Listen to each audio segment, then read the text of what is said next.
मधुबन की छाती को देखो, सूखी इसकी कितनी कलियां। ये जो पंक्तियां हैं, ये हरिवंश राय बच्चन जी की कविता जो बीत गई सो बात गई से ली गई है। इन पंक्तियों के माध्यम से कवि जीवन में दुखों को भुलाकर आगे बढ़ने की प्रेरणा देता है। जो कलियां हैं, कलियां के दो अर्थ हैं। हमें बात करनी है कि इस पंक्ति में अलंकार कौन सा है। तो कलियां के दो अर्थ हैं।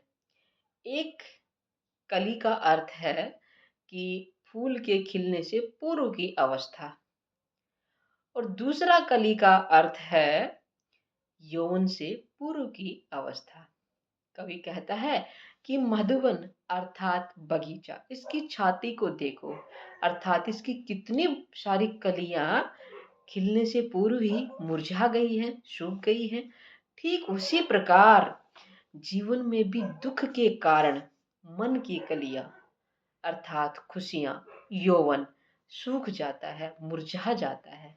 लेकिन जो बीत गया है, जो बातें बीत चुकी है, जो समय बीत चुका है, उस पर दुख व्यक्त नहीं करना चाहिए, उस पर आगे बढ़ना चाहिए। जो बीत गया सो बीत गया, विगत को भुलाकर आगत को स्वीकार करें। यही संदेश इन पंक्तियों के माध्यम से हरिवंश राय बच्चन जी देना चाहते हैं। और अलंकार है यहाँ पे श्लेष, क्योंकि कलिया के दो अर्थ है, शब्द एक है, अर्थ अनेक है। एक शब्द के साथ अर्थ अनेक चिपके हुए हैं, इसलिए श्लेष अलंकार है। कलिया के दो अर्थ हुए, कौन सा?